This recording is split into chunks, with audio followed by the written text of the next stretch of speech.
Most Americans look at Venezuela and see a cautionary tale about socialism. They see hyperinflation, corruption, and a collapsed society. It feels like a tragedy of incompetence. But when China looks at Venezuela, they don't see a failure. They see a laboratory. While we focus on the humanitarian crisis, Beijing is using that chaos to test something far more dangerous: a way to move energy, secure resources, and run an economy completely outside the reach of the United States Treasury. We are telling ourselves that we are isolating a dictator, but the reality is we are inadvertently helping our rivals build a financial immune system against the American dollar. We are teaching them how to live without us. This is not a story about Latin American politics. This is a story about the erosion of your purchasing power, the stability of our national debt, and the end of American financial leverage. We are winning the argument, but we are losing the architecture of the global economy. I am Akira Matsuda. In this commentary, we are going to walk through the mechanics of how this trap was set and why our current strategy of brute force is only making it tighter. If you are ready to look at the board the way our adversaries do, make sure you are subscribed to this channel. We don't do comfortable narratives here. We deal with the consequences. Let's begin with the picture you hold in your head when I say the word Venezuela. It is a familiar image. It is the image of a catastrophe. You see the bread lines. You see the hyperinflation that turns currency into confetti. You see a once wealthy nation hollowed out by corruption, mismanagement, and the predictable failures of authoritarian socialism. You see a population fleeing across borders, and a government that looks less like a state and more like a criminal enterprise. This narrative is comfortable. It is morally legible. It tells a story we already know how to interpret. A bad regime made bad choices, the people are suffering, and the country has collapsed. It confirms everything we believe about governance and economics. It allows us to look at Caracas and see a tragedy, or perhaps a cautionary tale. But I need you to understand something very clearly right now. That story, as complete as it feels, is a strategic hallucination. It explains the symptoms, but it completely misses the disease. And worse, it blinds us to the actual conflict taking place. If Venezuela were simply a failed state, if it were merely a tragedy of incompetence, the United States would not be fixated on it. We do not orient our entire hemispheric strategy around every corrupt dictatorship that mismanages its economy. We do not invoke the Monroe Doctrine, mobilize sanctions, and threaten military intervention simply because a country is poorly run. There is a massive mismatch between the story we tell ourselves, the story of a humanitarian crisis, and the intensity of the geopolitical assets being deployed. You do not spend this much diplomatic capital on a corpse. So, why are we there? Why is the United States so deeply, aggressively committed to the outcome in Venezuela? The standard answer, the one that usually follows the failed state narrative, is oil. It is the lazy answer. It assumes that we are still living in 1990. Yes, Venezuela has the largest proven reserves in the world. But look at the map. The United States is now the world's largest oil producer. The fracking revolution changed the math. We do not need Venezuelan crude to keep the lights on in Chicago or the cars moving in Los Angeles. We are not starved for energy. If this were just about securing barrels of oil, the intensity of this conflict makes no sense. The discrepancy gets even wider when you look at the other side of the board. Look at who is keeping that failed state on life support. China, Russia, Iran. China is not a charity. The Chinese Communist Party does not throw billions of dollars into a black hole out of ideological solidarity. They are ruthless, calculative, and obsessed with stability. Why would Beijing, a capital that values order above all else, tether itself to a chaotic, hyperinflationary disaster zone like the Maduro regime? Why would they keep rolling over debt? Why would they keep sending technicians, infrastructure support, and diplomatic cover? If you believe the failed state narrative, China's behavior is irrational. It looks like bad business. But China doesn't do bad business on this scale. They are seeing something we are refusing to look at. They are not investing in the competence of the Venezuelan government. They are investing in the utility of Venezuelan chaos. This is where we have to strip away the moral outrage and look at the cold mechanics of power. To the United States, Venezuela is a problem to be solved. We want to fix it, stabilize it, or flip it. To our adversaries, Venezuela is not a problem. It is terrain. It is a beachhead. The very dysfunction that we ridicule is what makes Venezuela valuable to Beijing and Moscow. A pariah state, cut off from Western credit, desperate for survival, and sitting on top of strategic resources, is the perfect laboratory. It is an environment where the normal rules of the global economy don't apply because they can't apply. When a country is sanctioned to the hilt, when it cannot use the SWIFT banking system, when it cannot sell its oil for dollars in New York or London, it doesn't just stop trading. It finds another way. It has to. And that is exactly what China wants. China needs a testing ground.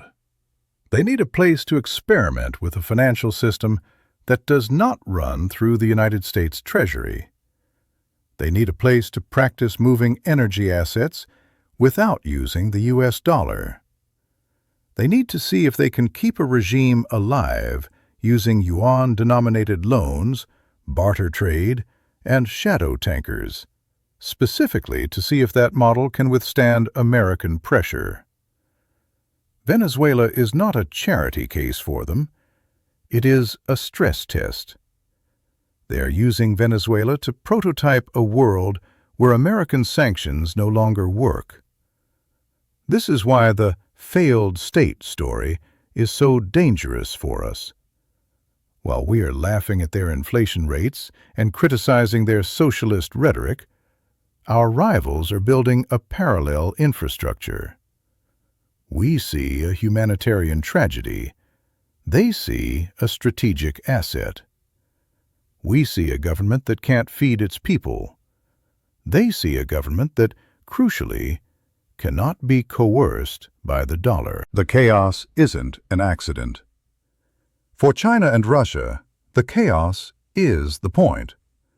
The isolation of Venezuela forces it into their orbit, and it allows them to build the pipes and plumbing of a post-American financial order right in our backyard, disguised as aid or loans.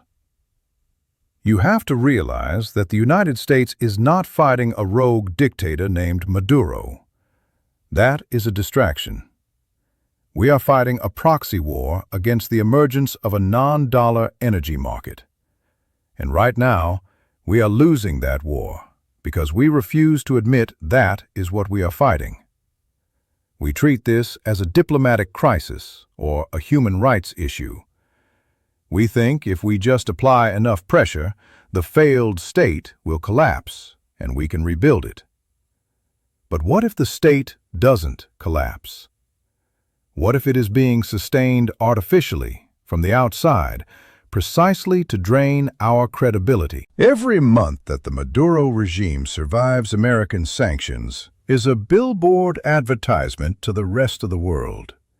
It says, "Look, the Americans threw everything they had at this broken, weak country, and they couldn't break it. Their financial weapons are not absolute." That is the signal being broadcast. That is the danger. We are not dealing with a Latin American crisis. We are dealing with a systemic challenge to the leverage the United States holds over the global economy. Venezuela is the fault line where the tectonic plates of the old dollar system and the new challenger system are grinding against each other. If you continue to look at this through the lens of socialism versus capitalism, or dictatorship versus democracy, you are watching a puppet show while the theater burns down. We have to stop analyzing the dysfunction of the regime and start analyzing the architecture of the conflict. The question is not why Venezuela is failing. The question is why, against all odds and all logic, it is still standing. And the answer to that question leads us directly to the one thing the United States cannot afford to lose: the power of our money. To understand what is actually happening in Venezuela, we have to talk about the machinery that keeps the United States at the center of the world. We have to talk about the petrodollar. Most people treat the petrodollar like a history lesson. They think it's just an old agreement from the 1970s where Saudi Arabia agreed to sell oil in U.S. currency. But it is not history. It is the operating system of the modern global economy. It works like this.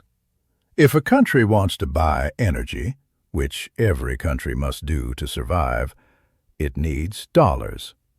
To get dollars, it has to sell things to the United States or trade with someone who does.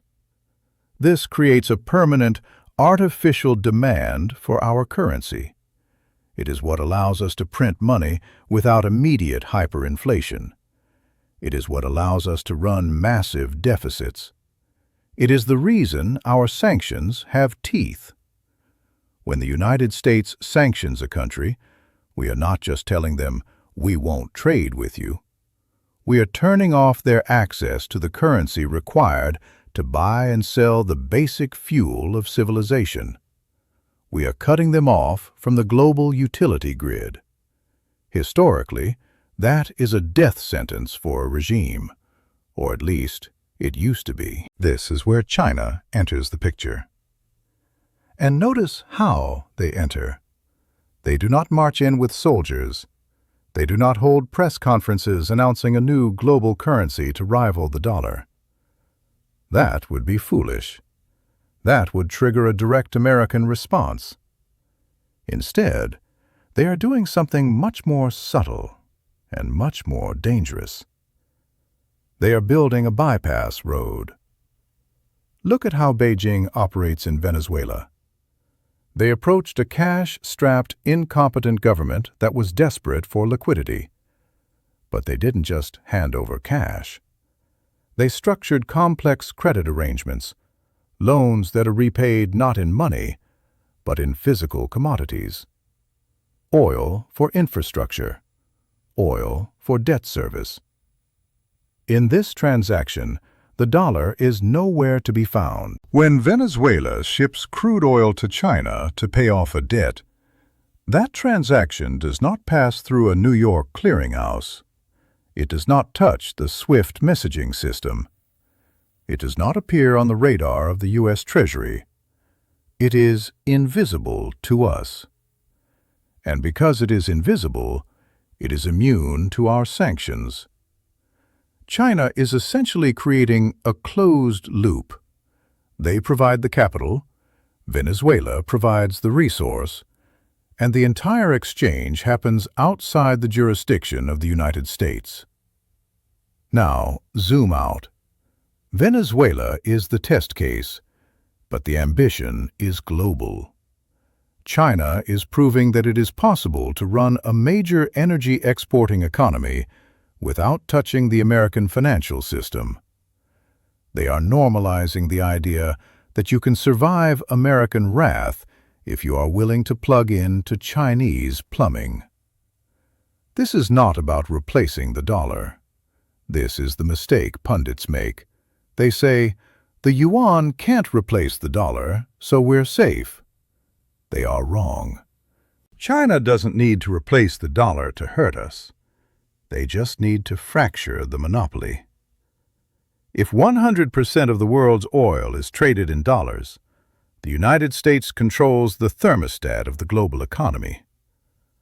But what happens if that number drops to 80% or 70%? What happens when a significant chunk of the global energy market moves into these dark, bilateral channels? Our sanctions stop being death sentences and start becoming merely inconveniences. Our ability to borrow cheaply begins to erode because the automatic demand for our currency softens. The exorbitant privilege that allows us to fund our military and our domestic programs starts to leak away. Venezuela is the laboratory where this leak is being sprung.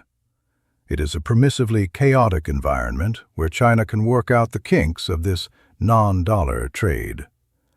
They are learning how to insure tankers outside of Western insurance markets. They are learning how to process payments through localized cross-border interbank systems. They are building a fire escape for the world's dictators. And the longer the Maduro regime survives, the more robust that fire escape becomes. Other nations are watching. They see that Venezuela, despite being an economic basket case, has not been strangled into submission. They see that there is an alternative provider of liquidity, a lender of last resort who doesn't care about human rights or democratic norms, and who doesn't require dollars to do business. This is an incremental threat, not a sudden one. It doesn't look like Pearl Harbor. It looks like a slow, steady erosion of the institutional foundation of American power. We are looking for a loud declaration of war, but the attack is happening in the fine print of loan agreements and shipping manifests. We are watching the construction of a post-American energy market. It is being built brick by brick, deal by deal, right under our noses in the Western Hemisphere. And because it is legal, because it is technical, because it doesn't involve missiles, we are failing to treat it like the existential threat that it is. This brings us to the uncomfortable part of the conversation. We have to look at how the United States has responded to this threat, and specifically, we have to talk about the America First style of governance, the logic of Donald Trump and the movement that surrounds him. We need to set aside the personality politics. I am not interested in tweets or rallies. I am interested in strategic effectiveness.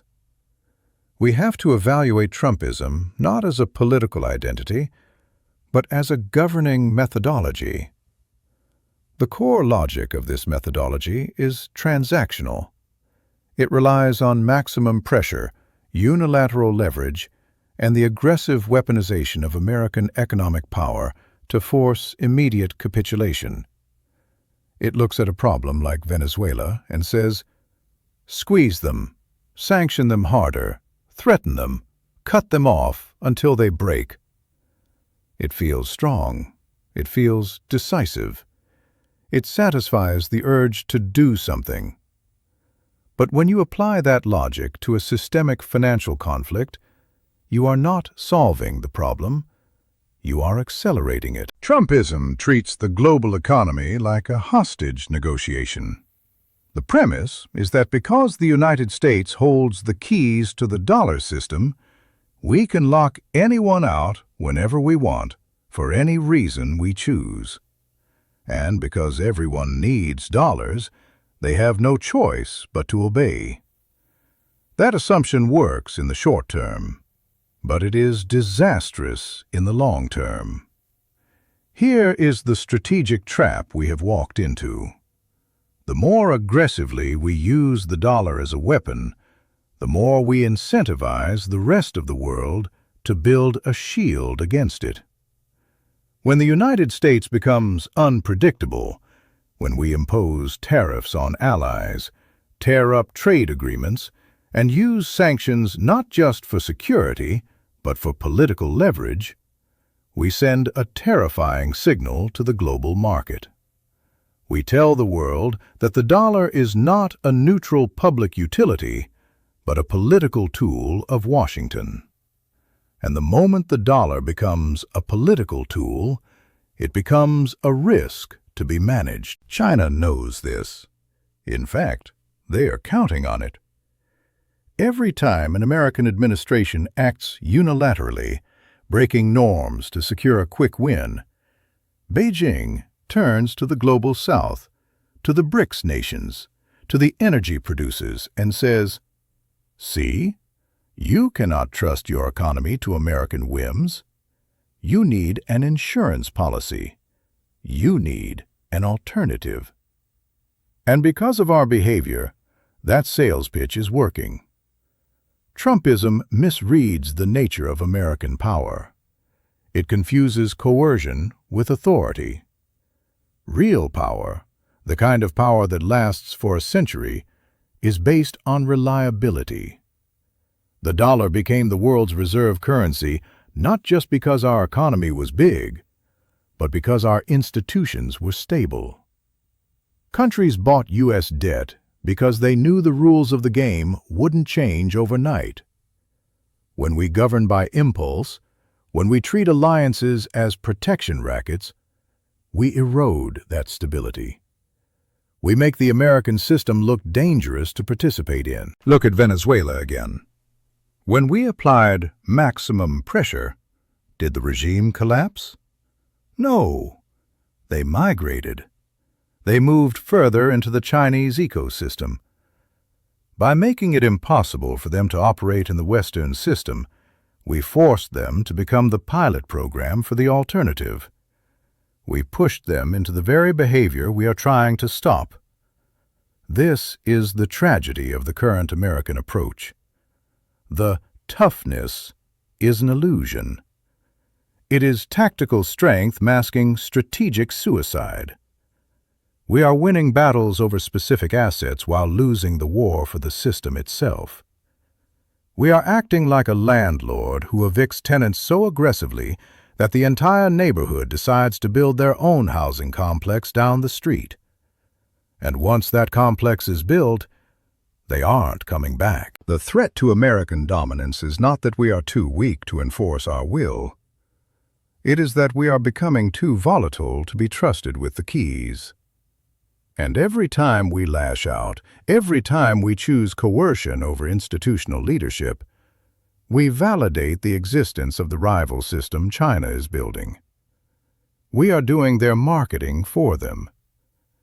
You have to understand, defending the dollar requires discipline, not just force. It requires the United States to be the adult in the room, the steady hand that provides security, not the unpredictable force that generates risk. If we continue to mistake bullying for strategy, we are going to wake up one day and find that we are the most powerful player in a game that nobody else is playing anymore. We will have enforced compliance right up until the moment the system fractured. And that fracture is exactly what is happening right now. Let's bring this home. We need to be very precise about what the United States actually stands to lose here. This is usually the part of the conversation where people talk about prestige or global standing. Those are soft words. They are abstractions. I want to talk about the math. The American standard of living, the 30-year mortgage, the ability of our government to borrow trillions of dollars to fund Social Security, the military and disaster relief, rests entirely on one fact. The world has an insatiable hunger for U.S. dollars. Because the world needs dollars to trade energy, they buy our debt. They subsidize our existence. They allow us to live beyond our means because our currency is the prerequisite for their survival. But if that demand softens, even by a margin of 10 or 15%, the math changes instantly. If the world realizes they can trade energy without us, they stop buying our debt with the same enthusiasm. Interest rates rise. Inflation becomes structural, not temporary. The cost of everything in this country, from a gallon of milk to a federal highway, goes up. That is the concrete stake. We are not fighting for a flag. We are fighting for the financial gravity that holds our economy together. And this is why the Venezuela experiment is so terrifying. The danger is not that Venezuela will become a superpower. The danger is that Venezuela proves that you don't need to be a superpower to bypass the United States. If a disorganized, hyperinflationary, sanctioned regime in Caracas can successfully trade oil outside the dollar system, what does that tell the rest of the world? It tells them the barrier to entry is low. It lowers the psychological cost of defection. Imagine if a competent power, say India or Brazil, or even a traditional ally like Saudi Arabia, decides to follow the path that China and Venezuela have cleared. They won't be doing it out of desperation. They will be doing it out of calculation. They will look at the alternative payment rails, the shadow insurance markets, the bilateral currency swaps, and they will say, "This works. It is safer. It insulates us from American political volatility." Once that thought process normalizes, the damage is done. You cannot put the genie back in the bottle. This is the concept of optionality. For 70 years, the U.S. dollar was a monopoly. You had to use it. Now, we are watching the birth of a choice. And in economics, once a monopoly becomes a choice, its leverage evaporates. This is not a crisis with a dramatic endpoint. There will be no V-Day for the death of the dollar. There will be no explosion. Instead, it will be a slow, grinding realization that our phone calls aren't being returned as quickly, that our sanctions are ignored, that our debt auctions are struggling. It is a process of gradual suffocation. We need to understand that this direction is becoming irreversible. You cannot bomb a rival financial system. You cannot sanction a trade network that has already inoculated itself against sanctions. The only way to win this, the only way to preserve the American advantage, is to stop giving the world reasons to leave. We have to make the dollar the most attractive, stable, and reliable option. Not because we are holding a gun to the world's head, but because we are the best stewards of the system. We are currently failing that test. We are trading long-term institutional authority for short-term tactical coercion. The window to correct this is narrowing. The pipes are being laid. The contracts are being signed. The precedent is being set in the Caribbean right now.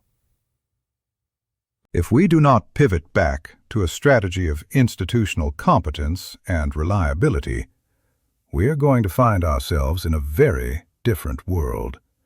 A world where the United States is just another large country shouting orders that nobody feels compelled to obey. That is the trajectory. It is already in motion. And it is up to us to decide if we have the discipline to stop it.